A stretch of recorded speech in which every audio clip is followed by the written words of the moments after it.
Fresh every Tuesday for MSPs around the world. This is Paul Green's MSP Marketing Podcast. Hello and welcome back to the show. It's episode 202 and this is what we have for you this week. Hi, I'm Jeff Tunn. I have spent 40 years in information technology and I have become an expert in how to relate to chief information officers. And I advise companies all over the world on how to build stronger, more strategic relationships with their clients through these concepts. And on top of that fascinating interview with Jeff later in the show, I've got a clever idea for you. It's a way that you can build your LinkedIn connections and your email database at the same time. Paul Green's MSP Marketing Podcast. I'm pretty sure that the first time I heard the word ghosting was watching Spider-Man Far From Home a few years ago. You know the bit where, right at the beginning of the film, that I think it's Nick Fury is ringing Spider-Man and he sort of presses red and he basically ignored him. And Aunt May said, if you've never seen this film, you'll think it's the most boring sounding film. But Aunt May says, you've ghosted Nick Fury, you can't do that. Something like that happened anyway. And I realised, that's the word for what happens to me on dating apps. I am single, and every now and again I have a 3-month madness where I go on all the apps, which is, by the way, the most depressing experience. If you're not single, try not to be single. It's just horrendous.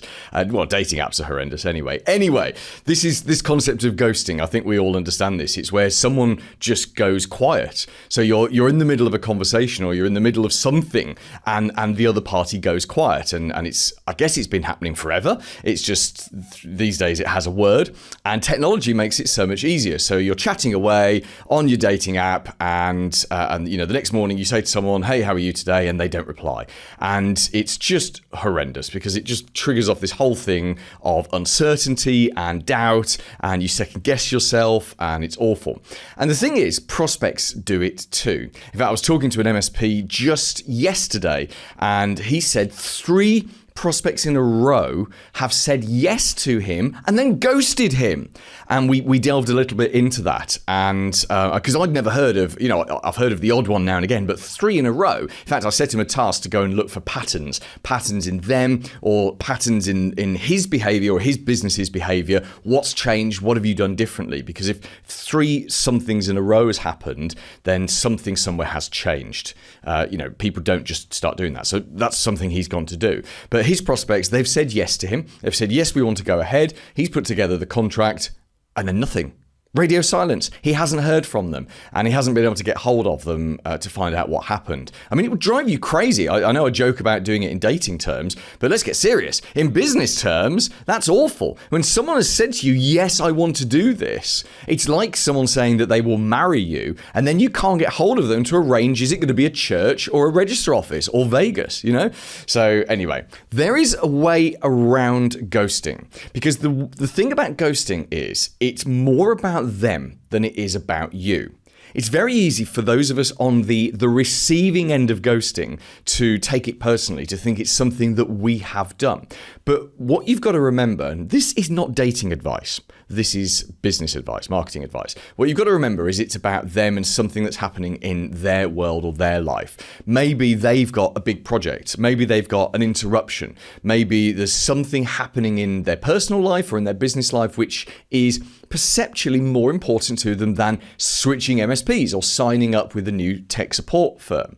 I know that seems crazy because to us it's the biggest thing in the world, right? We know that they need to get someone on and get their cybersecurity sorted and get those projects started, but they just don't see it with the urgency that you see it.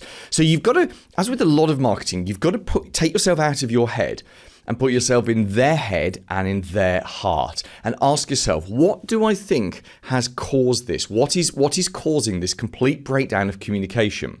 And you need to do this before you become desperate. And I don't mean that you would ever be desperate, but you can appear to be desperate if you keep sending texts and keep WhatsApping them and you keep phoning them. This is dating advice now. This is dating and marketing advice.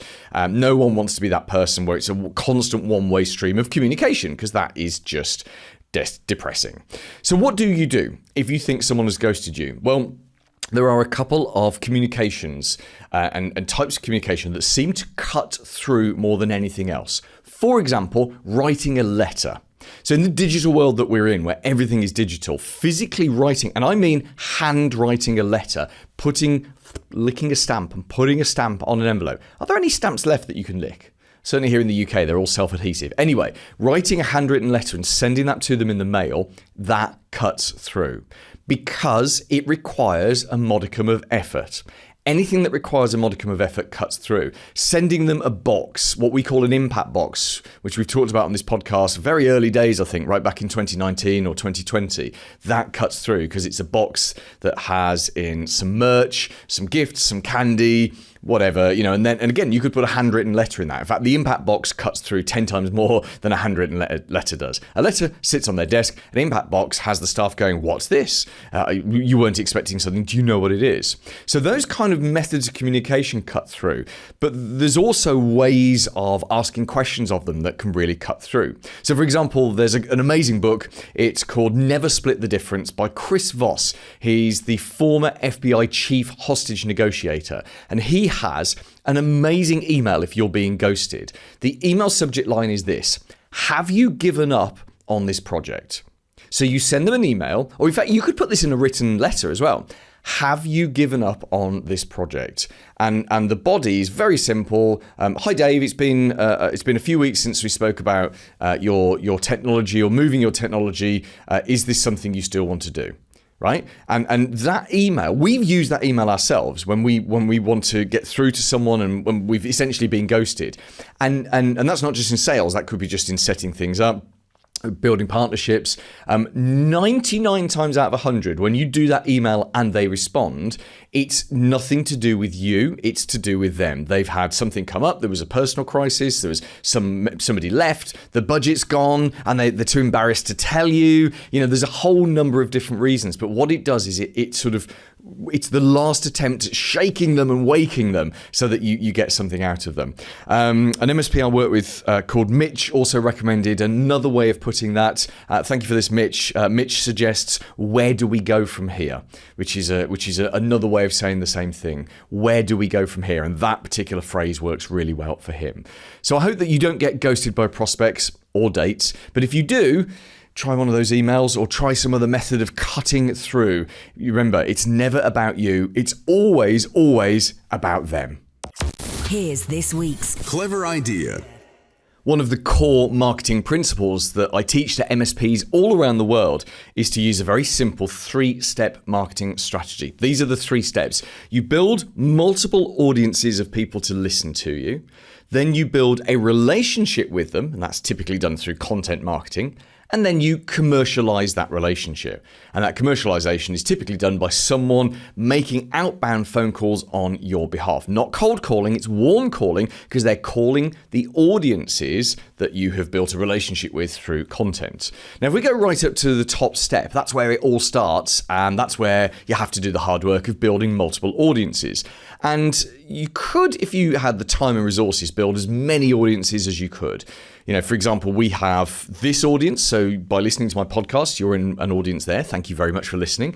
We have a YouTube audience. We have an audience of people who read our blog on our website, which gets a fair amount of traffic. We have a Facebook group, which is just for MSPs, the MSP Marketing Facebook group. I have about 8,000 connections on LinkedIn, and I do a LinkedIn newsletter every Thursday. So you get the idea. We have lots and lots of audiences, and there are lots more that you could build. For MSPs, typically the 2 audiences you should be building is your LinkedIn connections and your email database. And I have an idea for you today, very, very simple idea, which will actually build both of those audiences at the same time.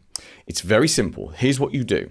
First of all, you set yourself a daily task. Or better still, you don't do it because as the owner or manager of the business, you've got more important things to do, which is growing the business. So you get a virtual assistant or an admin person to do this for you every day. And you make this a daily task so that anything that's daily happens on a regular basis or is more likely to keep happening. Every day, you go and you attempt 7 to 10 connections on LinkedIn. So you find between 7 and 10 business owners, business leaders, people that you would like to do business with, and you connection request to them. And that's it. That's the LinkedIn part. Now, let's assume you get 2 to 3 new connections a day. So of those 7 to 10, 2 to 3 people accept your connections. You with me so far on this? Here's the clever bit. What you then do is you acquire their email address and you add them to your email database. And we'll talk about the legals of that in a second, and then we'll talk about the specifics of how you do it and what you send them. First of all, let's talk about acquiring their email address. There are 2 ways that you can do this. So you can either just pay and have it done easily, or you can do it in a way which takes a little bit more time, but it costs you nothing. And you could argue it's a more robust way of doing it. So the easy and less cost-effective way of doing it, so the easy way that costs money, is you go buy a plugin for something like Lusha. Lusha. Lusha, and there are alternatives to it. Just Google for that. What that does is that gives you information on someone. So when you're on their LinkedIn profile, it'll display what information it knows about someone. Now, I haven't used it myself. Actually, my team has. I personally haven't, but I believe from the MSPs I work with, I believe it costs around about $1 per email address. So if you're looking at someone's LinkedIn and you click the show me the email address button, that's going to cost you $1, or a credit which costs you $1, but you get the idea. So you're essentially paying $1. Now, if you're only doing 2 or 3 of these a day and you've got that cash, you know, for speed, that might be a way of doing it. But there is another way to find someone's email address. So let's say you've got a lawyer and his name is Derek Smith. And he works for SueEveryone.com. That's the name of his lawyer's firm. And you can go into Google and put this in speech marks. So you're looking for an exact match. And what did we say his name was? It Derek Smith. You put in derek.smith@SueEveryone.com.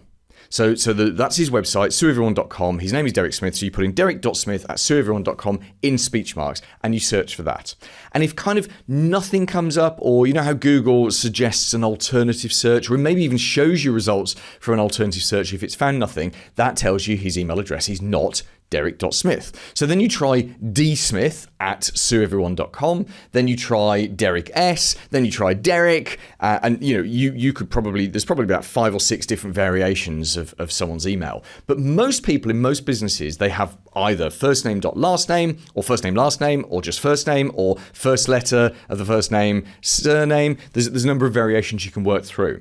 And what you typically find is when you come across the right one, suddenly you get a page of results. And it might not be lots of results, but you'll find that there's the odd web page with their email address on, or there'll be some other listing somewhere. When you Google an email address in speech marks, then it's very obvious when you've come across that person's email. So obviously you're not doing this, someone's doing this on your behalf. So you do that, you've now acquired their email address. Now that took maybe 3 minutes to do, but you didn't have to spend any cash doing it, other than the time of the person who's doing that. So we've now got, let's recap where we are. We've got 2 or 3 new LinkedIn connections each day, and those people, we're finding their email address and we're adding it into your CRM. The legals of this are technically they have not opted in. However, and I say this is not legal advice, this is just Paul advice, which will not work in a court. Often it's better to seek forgiveness than it is to ask permission.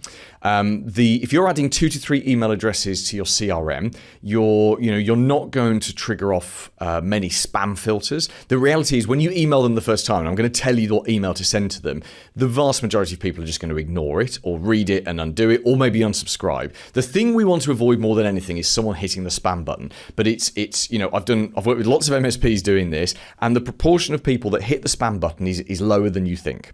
So you might hit the spam button a lot, but then you're an MSP. You don't operate with technology how ordinary people do, and they are maybe not as vigilant as you are at whitelisting, blacklisting, spam reporting, and they probably don't report phishing attempts either. That's just because they've got other things to do. So I think adding 2 or 3 addresses a day that you have acquired is fine. I know there are anti-spam laws, and particularly in Canada, there's some very aggressive anti-spam laws. Those anti-spam laws are typically aimed at the big spammers that will email 1 million people about whatever today's scam is. That's not what you're doing. You have what's the phrase that we use? Is it just cause? I can't remember. There's a specific phrase which came out of GDPR, which is a data protection act here in the UK and in Europe, and I can't remember the exact phrase, but essentially you're emailing them about technology that can help their business, right? You're not a spammer, and they can unsubscribe because you're using a proper CRM with an unsubscription link. So as I say, not legal advice. The one CRM you don't do this with right now is MailerLite. So all the other CRMs, absolutely fine behavior. MailerLite is not. MailerLite, a number of months ago, has set its you are a crook settings very, very high. It's got like a very, very sensitive trigger. So you could send out 100 emails and get one spam complaint, which is not the end of the world on any other CRM, and MailerLite, based on a set of other circumstances, will just shut down your account. So essentially there's no mucking about. I think it's because for years people have been using MailerLite for spammy activity, and they're fighting back against it. So for now, don't do this in MailerLite, but other CRMs are fine. Now, what email do we send them? The email we send them, the first email we send them, is something to acknowledge what we've done. So we don't tell them that we've acquired their email address, but you would say something like this. And so you might set this up as an automated canned email that goes when you first add someone to your list. It says something like this. Hi, Dave. We've just connected on LinkedIn. I hope you don't mind that I've added you to my email list. So we acknowledge what you've done. This is what makes this not spammy behavior. Hi, Dave. We've just connected on LinkedIn. I hope you don't mind that I've added you to my email list.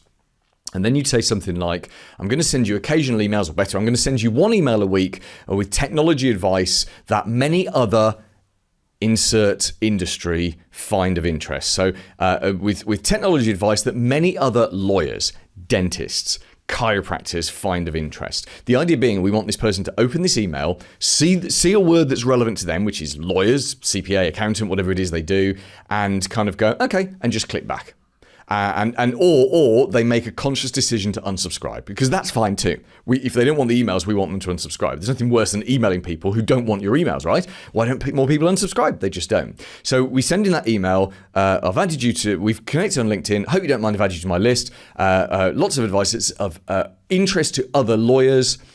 If you don't want to get these emails, there's an unsubscription link below. Thanks very much. I hope we get a chance to speak in the future. Yours, Paul. That's it. Simple as that. And then you add them to your normal weekly email that goes out. So, for example, if you use a service like our MSP Marketing Edge, we give you every week a weekly email. In fact, we give you an entire weekly marketing system where an email is just part of it, all about driving traffic back to fresh blog content and video on your website. But there you have a very, very simple system that you can start using literally today to grow your LinkedIn connections and your email database at exactly the same time. Paul's blatant plug. I just glossed over that weekly marketing system that we do in the MSP Marketing Edge. Let me tell you what that is, because it's actually something you could replicate yourself. So every week we give our members a brand new syndicated blog. So it's a blog they can put on their website and a video. And we have a UK presenter, a lady called Annie. We have a US presenter, a lady called Laura. And then we have an Australian voiced version. So there's no presenter on screen for the Australian version, but what's her name? I can't remember her name. I pay her invoices, but I can't remember her name. Anyway, so we have 3 different versions of that video.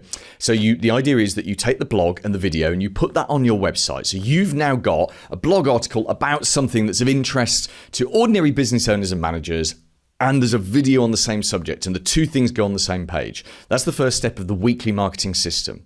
Next, you send out an email to your email database, and the email is about the blog or the video, and you're sending the traffic back to your site. That's the second step. The third step is you then schedule a week's worth of social media on LinkedIn and any other platforms you use. And we deliver long forms of social media content for LinkedIn and Facebook, and short forms for Twitter, Threads, any short form that you use.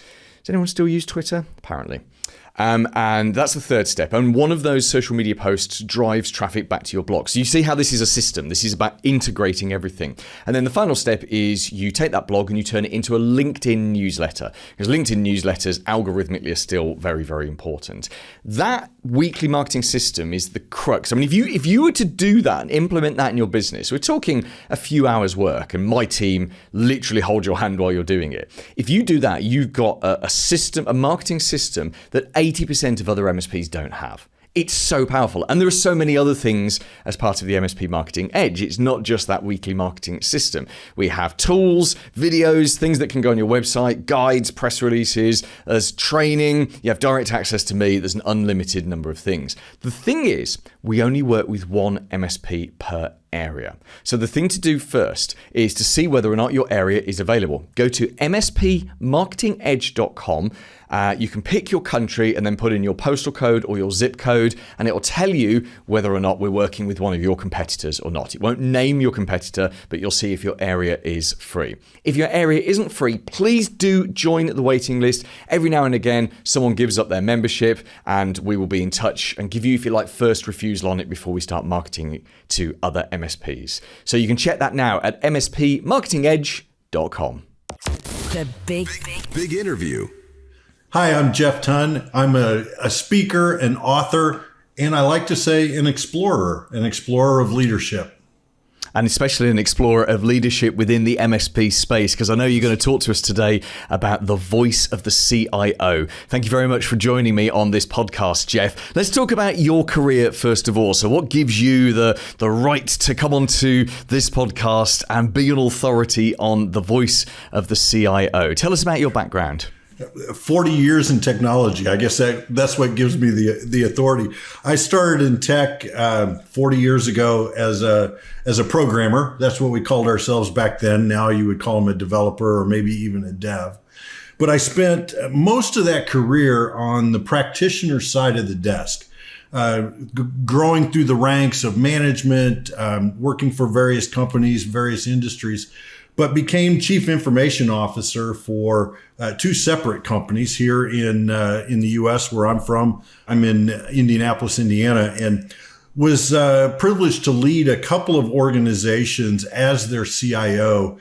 And then I like to joke and say I moved to the dark side. I became a vendor and moved to a cloud services provider, a managed service provider here in the U.S., as their head of product. And one of the things that I was able to bring to them was that perspective, that view from the seat of the CIO. What are they thinking about? What are they worried about? How do you approach them? And I was able to provide that guidance. So fast forward towards this stage in my career, I launched my own business about 3 years ago, doing just that, speaking, writing, doing leadership development, but always with this idea of changing the face of IT, developing the next generation of IT leader, and helping MSPs understand what's on the mind of the CIO. Yeah, so I mean, with what I'm about to say, by the way, is a joke. It's not considered to be offensive in any way. But if you've been doing this for 40 years, when you first started, were you sort of feeding ticker tape into machines to program them? Just about. We had our job control language on the mainframe were still punch cards. So wow. Yeah, we were still doing punch cards at that point.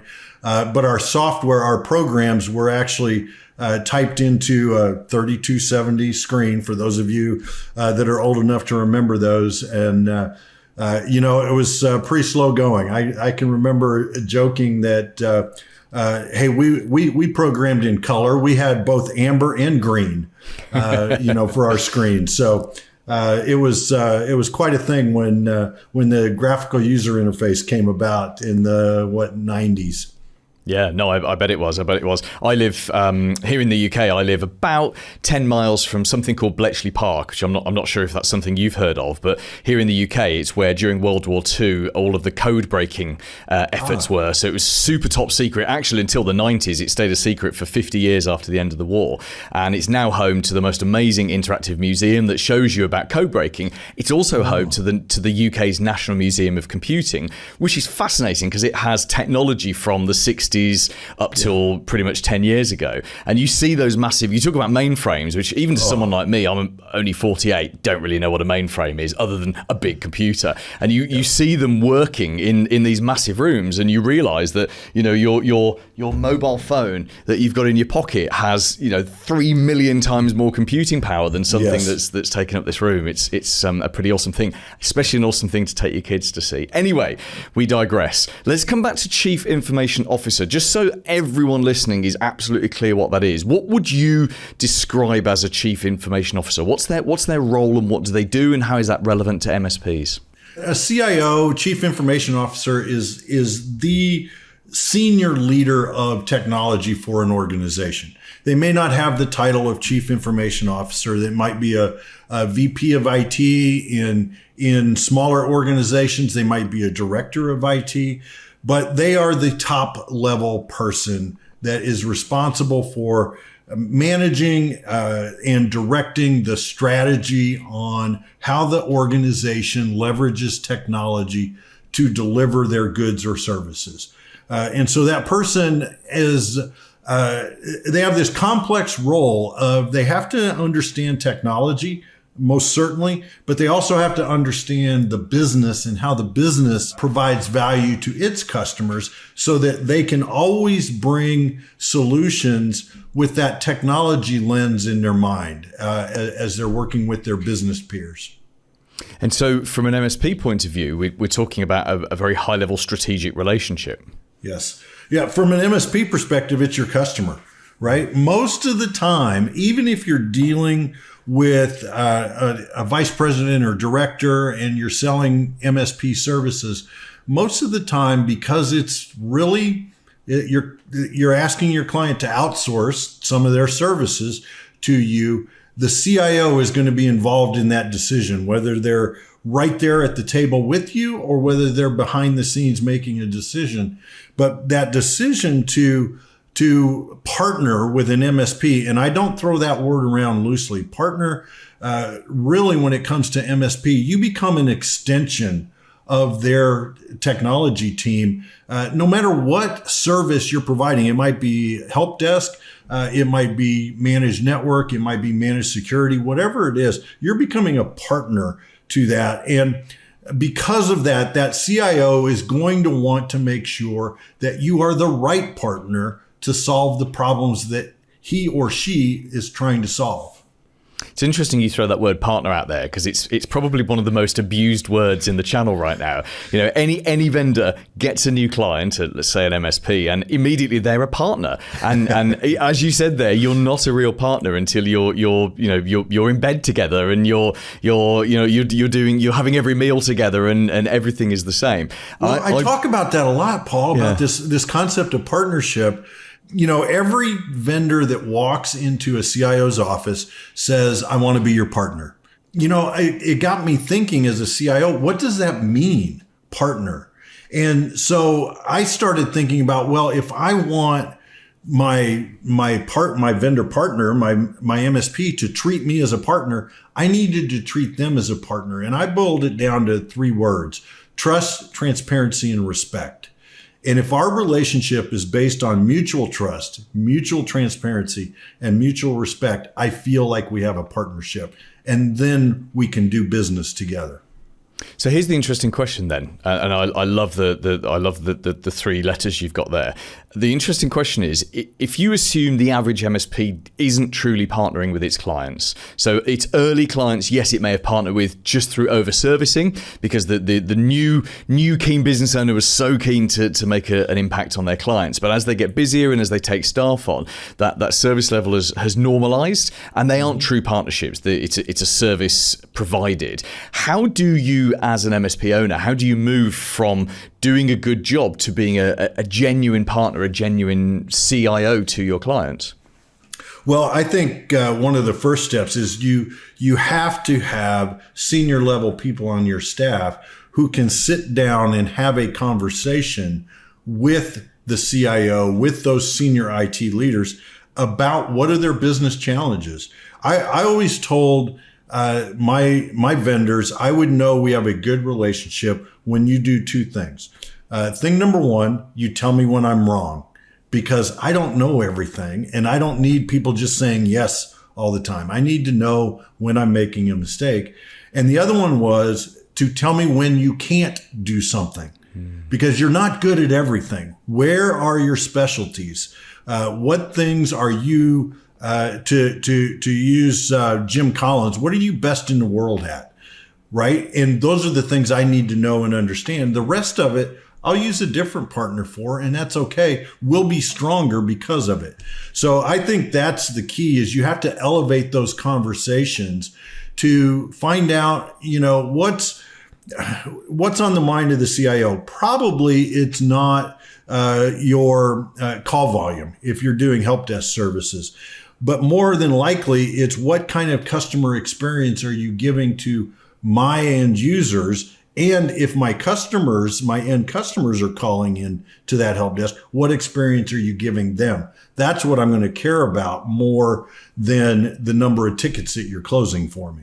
Yeah, so what you're talking about there is a true partnership, isn't it? It's putting yourself into the mind and the feelings and the mindset of the other person, yes, and trying to figure out by asking them what it is that they want and they need. So what keeps them awake at night, and what will allow them to sleep more soundly. Why do you think it's so difficult to ask those questions though, and to develop that relationship?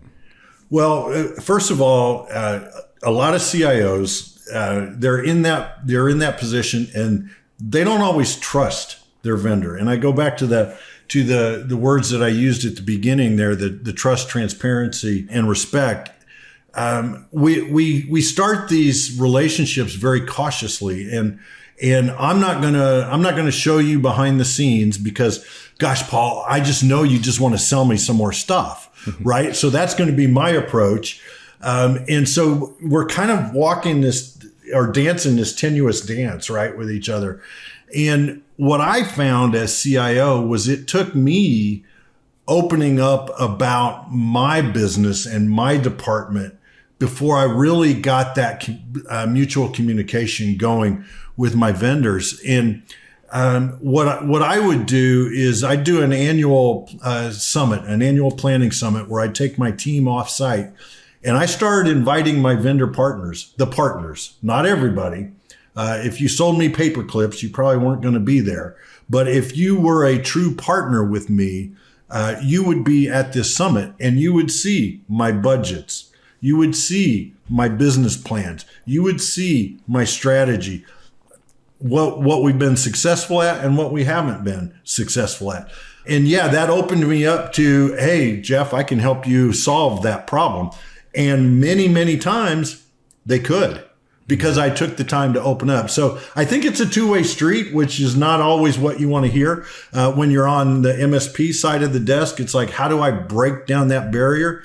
And I really think it begins with having conversations about what are the struggles. Know your CIO, know your clients, and this takes a lot of time. But if they're posting on social media, what are they posting about? What's on their mind? Are they posting about generative AI? It seems like everybody is these days. What can you do to help them understand how to use generative AI? That may not even be anything that your company does, but it's something that's on the mind of the CIO. And if you can help them solve a problem, you're going to become a trusted advisor. Yeah, even if that problem is that, let's say, they're bored, or people above them are hitting the drum of, we've got to be using AI, and they can't see an application for it, but it becomes a discussion between the two of you. Well, hey, did you know you are already using AI because it's built into Teams and it's built into this? And let's find a way to communicate that back to your board and to explore other things. Yeah, I like that. I like that approach. Jeff, let's talk about things that you do to help MSPs. Now, I heard a rumor that you too have a podcast. Is this true? I do. I host a podcast called Status Go. It's actually published by an MSP here in the United States, Intervision Systems. Intervision Systems was, when I went to the vendor side of the desk, I joined a company called Blue Lock, which eventually was acquired by Intervision Systems. So they were my previous employer, and now they are one of my clients. And I host a podcast for them. It's a weekly podcast targeted at the technology professional who wants to break out of the status quo. I would say we lean mostly to the practitioner side of the desk, but I know from the listeners that I talk to that we also have a lot of MSPs that listen to us as well to really unpack what's in the mind of the CIO or the technology professional. And for those people who perhaps don't listen to podcasts, he says on a podcast, which is a bizarre thing to say. Is there anybody that doesn't? Apparently there are. Here in the UK, podcast listening isn't anywhere near as high as it is in the US. We have, to this podcast, we have way more listeners in the US than we do in the UK. I don't know if that's a cultural thing or people in the UK just don't like my voice. Who knows? Who knows? It's a weird thing. But you have a book as well. Tell us about your book. Yes, so I have a couple of books. The first one is Amplify Your Value, Leading IT with Strategic Vision. And it talks about, as a CIO, how do you lead your organization strategically? We have a lot of CIOs who can lead tactically. I think leading strategically is incredibly important. For those that are MSPs out there, and I know your audience is predominantly MSPs, Paul, that think about it as amplify their value. You could read the book and understand how you could help them amplify their value. I've done some keynote presentations to MSPs using that spin on it.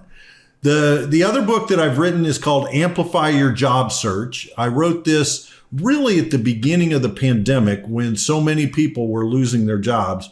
And it's a culmination of strategies that I have learned throughout my career and strategies that I have coached other people to use to find their dream job, to find their next job. And both of those are available through our friends at Amazon.com and also there in Europe as well. Fantastic. And for those people who just want to get in touch with you and just say hi, perhaps pick your brains, what's the best way to contact you? LinkedIn. LinkedIn is a fabulous way. I am on there constantly throughout the day. It's always a tab that's open. So you can reach me on LinkedIn, or my website is www.jeffreystun.com. Pretty straightforward. It's my name. Would love to hear from you. Paul Green's MSP Marketing Podcast. This week's recommended book. Hi, I'm Scott Bywater. I'm an email copywriter, and the book I recommend is the Robert Collier Letter Book. Now, this was written decades ago. I mean, my book is all tattered, but the reason I recommend it is it gives real examples of letters which work, which you can send out either you can use as your email copy, and you can also send out in any format. You can send out as sales letters to your existing clients, to get new clients, all of that sort of thing. And it's just a treasure trove of letters which have been proven to work. And as the old saying is, everything old is new again. So we're taking, if you want a new idea, something I learned from Perry Marshall, if you want a new idea, read an old book. Coming up next week. Hey, I'm Steve Spiegel, founder and CEO of Crewhoo. Everyone wants to grow their MSP, and to do that, you need to keep your clients happy. But newsflash, keeping your clients happy is really hard if you aren't keeping your employees happy. And I'm going to tell you how you're going to make sure that you have the happiest staff. Right now, whichever platform you're listening to or watching this podcast on, please do subscribe. If there's a notification bell, click that as well, and then you'll never miss an episode. Because next week, we're returning back to LinkedIn again. And in fact, I've got 3 specific content ideas for you. 3 things that you can try on LinkedIn to get more engagement from your existing connections. Join me next Tuesday and have a very profitable week in your MSP. Made in the UK. For MSPs around the world. Paul Green's MSP Marketing Podcast.